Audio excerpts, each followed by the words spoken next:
What is going on, you guys? It is Gawa. Welcome back to yet another Magic the Gathering video. Today in this video, we're going to be taking a look at my Minsc Timeless Heroes high power CEDH deck. But before we hop into that, I just want to say if you're new around here, be sure to drop a sub and check out the Discord link and the members link down in the bio. We're always up to no good over there. And yeah, if you would like to do a bit of extra support, you can join the membership.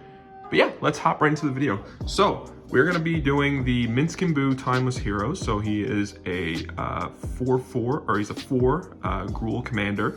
He's Legendary Planeswalker. And when he enters the battlefield, at the beginning of your upkeep, you may create a Boo, which is these beautiful boys over here with Trample and Haste. They're 1/1s. His +1 is put 3+1/+1 counters on the 1 card creature with Trample or Haste, and sacrifice a creature. When you do, Minsc Timeless Heroes deals X damage to any target, where X is the creature's power. If the sacrificed creature was a hamster, draw X cards. This is a really insane deck. This is kind of a deck that I was building for a while because I recently have played Baldur's Gate, and I was like, man, Minsc is really cool, and I just love hamsters in general as well. So I was like, man, zoom this out a bit. I was like, man, let's make this deck. So we're gonna hop into the piles. We're doing the same way that we did with the rat deck tech. We're just gonna make piles. It's just a lot more easier. So let's start off with the land base first. So the land base consists of 5 of each basic land of mountain and swamp, or mountain and forest. God, I'm rusty at these deck techs, sorry y'all. So let's hop into the lands. So the lands we have are Stomping Ground, we have Spire Garden, we have Wooded Foothills to go, find our Stomping Ground and whatnot. We have the Carpulsan Forest, I think that's how that's pronounced. We have a Gaia's Cradle, beautiful. We have an Ancient Tomb, even more beautiful. We have Grove of the Burn Willows, Forbidden Orchard. We have a Reflecting Pool, an Exotic Orchard, Reliquary Tower, because you're going to be bombing out these hamsters at like rapid pace, so you obviously want to have ways to keep your full hand. This deck consists of a lot of instants and sorceries, so it's better that way. We have Timber Crown Pathway, we have Copperline Gorge, City of Brass, Urza Saga. I'm just going to do this with every card so you can kind of see it because the light of the camera is a bit messed up there. Yavimaya Cradle of Growth, Command Tower, and a Shatter Skull of the Hammer Pass. So yeah, that is the land base of the Minsc deck.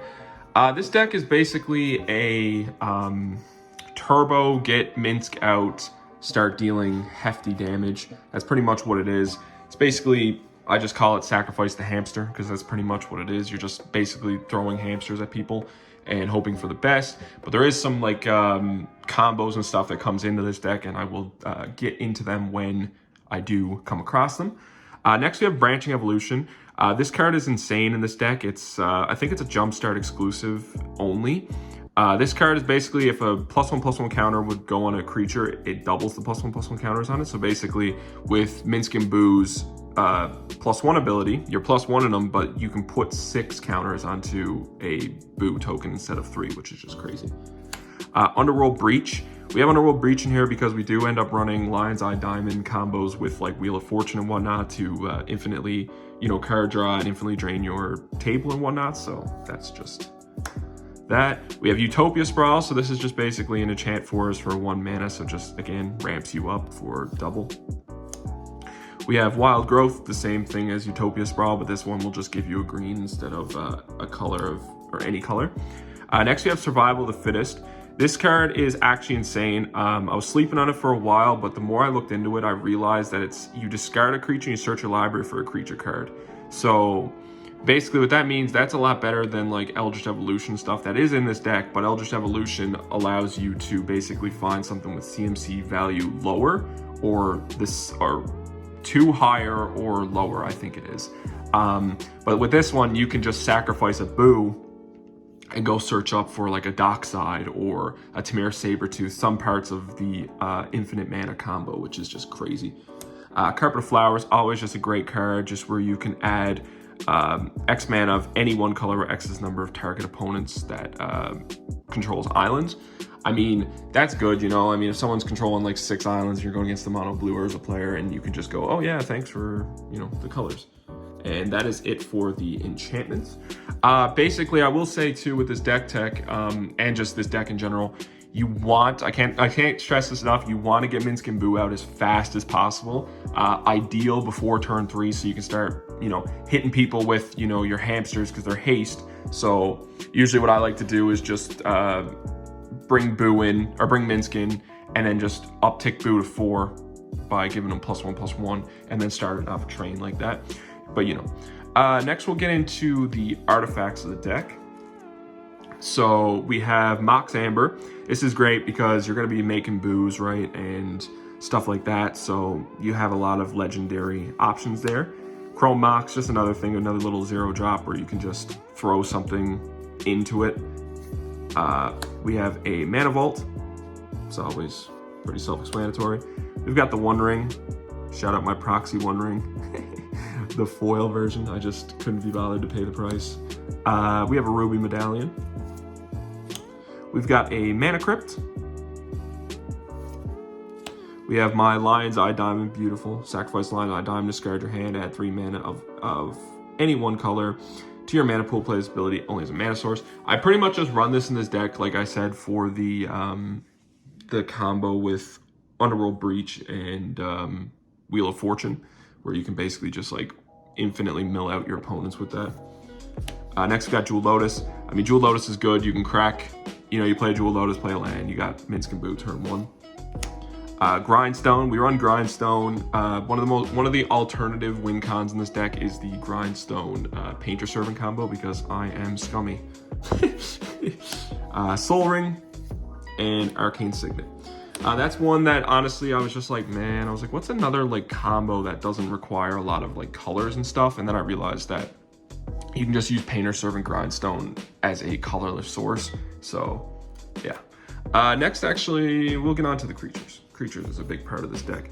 So next we have Endurance. So Endurance is basically a thing where you can just exile a green card from your hand and you can just basically shuffle your graveyard back into your library. So it's good if you're going against like mill decks or something and someone's like, you know, doing that. Or if you do the infinite combo with Minsc and Boo and draw your whole deck, it's good to just throw some back in so someone can't make you just auto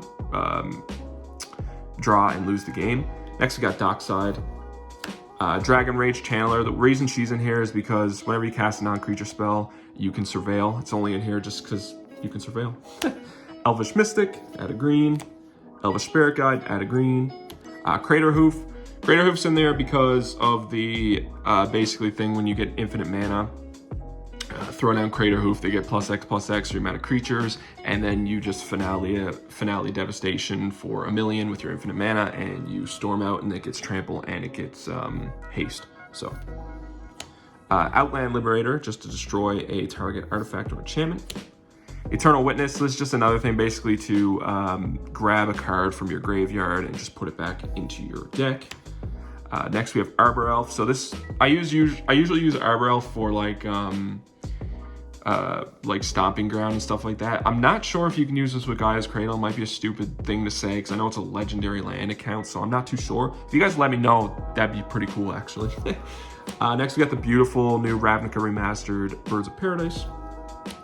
Findhorde Elves. We got a lot of dorks in this deck.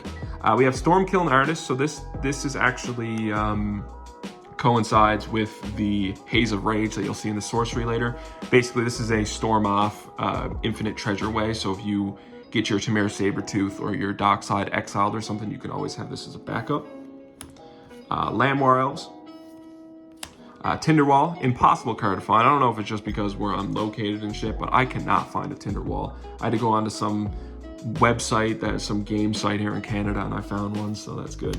The MVP of this deck, Tarion Mauler. So basically, he's a changeling. So whenever an opponent casts a spell, you may put +1/+1 counter on Tarion Mauler. So he's going to get huge. And since he's a shapeshifter, you actually can activate Minsc and Boo with Tarion Mauler, and you can sacrifice and draw the cards because he's technically a hamster.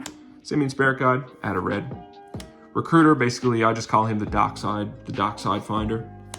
Bergie, basically just add a red mana every time you cast a spell, and it doesn't fade during phases, which is amazing. Painter Servant. So if you guys don't know how Painter Servant and Grindstone works, basically you'll put Painter Servant in and choose like a random color, so just choose blue. Every single person's library will come blue, and you'll tap Grindstone to basically mill. And if it shares a creature or a color type with the milled card, which it will, you'll continue and you'll just mill someone out. So it's a slow mill, but you'll mill one person at a time. So next we got the Monkey, Ragavan, the Goat, make some treasures. We got Thornscape Familiar, red spells and white spells you play, cost 1 colorless less to play. Orcish Lumberjack, very, very slept on. This guy's basically, you'll put him in turn 1 and then have a forest for turn 2, just say. You'll sacrifice a forest, you'll add 3 mana of any combination of red, and he is just really, really good for that reason. Next we got Fury, beautiful card. Goblin Arachnomancer, what did I just say? Basically, red and green spells cost 1 colorless less. Tamara Sabertooth, this is the Dockside Flicker to get infinite mana. You just return another creature you control to its owner's hand. If you do, Tamara Sabertooth gains indestructible. So it's going to keep getting named indestructible too, so you can just keep bouncing Dockside. As long as you get about 5 treasures to replay Dockside each time, you'll net 1 mana. So, and then next we got the Protein Hulk, which basically you just find a way, use your boo or something to basically throw something at the Protein Hulk, kill it, and then you can search for any number of creatures with CMC 6 or less and put them onto the battlefield, which is insane. And now let's get into the big boys of this, the sorceries. So we have Finale Devastation. So like I explained earlier, basically you're going to want to just infinite mana, Finale Devastation. Blossom of Defense, +2/+2 and hexproof. Natural Order, it's basically the same thing. You search your library for a green creature card, you just sacrifice a creature. Eldritch Evolution, same thing. Autumn's Veil, it's they can't be countered by blue or black spells this turn, and they can't be the target. Pyroblast, some counter magic. Veil of Summer is pretty much the same thing, but your permanents you control gain hexproof from blue and black. Final Fortune, take another turn after this one, you lose the game at the end of the turn. Which is a great way to kill your opponents with just having an extra turn. Next we have Berserk. This one's 6, so it's basically target creature gains trample and gets +X/+X until end of turn, where X is the power at the beginning of the next end step, destroy that. So basically you'll just do that and use Minsc and Boo and just double his power. Infernal Plunge, you'll just sacrifice a creature for a red. Groundswell is another thing where if a land enters the battlefield under this turn, you get +4/+4. Summoner's Pact, Rite of Flame, Jessica's Will, a lot of just like red adds to this deck. We have Metamorphose, which you add 2 mana in a combination of color and you draw a card. Worldly Tutor. Vines of Vastwood, another where you kick it and it gets +4/+4. We have Wheel of Fortune, Might of Old Corrosa, Red Elemental Blast, Invigorate. So there's a lot of spells here, like I said, where basically you're gonna add like +4/+4 to Minsc and Boo, make them huge, deal someone in the face with like a crazy amount of damage, and then draw that many cards. So Wheel of Misfortune, Deflecting Swat, Gamble, Noxious Revival, Abrade, Mutagenic Growth. Unleash Fury is a big MVP in this deck too. Basically, you know, you just you throw like Berserk on a Boo, and then you just throw Unleash Fury on a Boo as well, and like, you know, it doubles and then it'll double again. So like you could end up having like 45 power and draw 45 cards, and with Reliquary Tower you're basically just eating. And then you have Haze of Rage. This one's the one where I was telling you about, where it has the buyback cost. So basically with Stormkill Artist you can go infinite.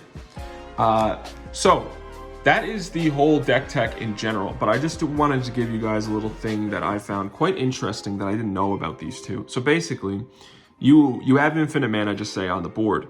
There actually is a infinite card draw loop. I'll loop this camera down a bit just to show you guys. So there actually is an infinite loop between Minsc and Boo, the Boo token in general. So you have infinite mana, just say. You're going to want to cast Boo. Boo will come in with 3 counters on him, okay?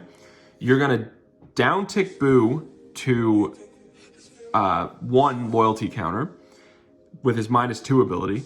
And the new hamster that just came in, you're going to sacrifice this hamster, blowing up Minsc and Boo, and drawing 1 card. Basically, you'll recast him from the command zone. Boo will come out with Minsc, and you'll repeat the process. So basically, this is just a way to basically draw your whole hand. And once you have your whole hand in your hand, you're basically set with infinite mana, because then you could do what I told you, the infinite combos to basically, you know, finale, or, you know, you could use, just drop all your creatures, finale, and what's the word? Sorry. Crater Hoof Behemoth, there you go. And then at the end of that, you're just gonna be eaten, because the deck is gonna be just insane. But yeah, I just wanted to show you guys this video. This is a deck I've been working on for a while. I've been waiting about 15 days for 4 cards to come in from a local game store that I bought from. So that's what took so long.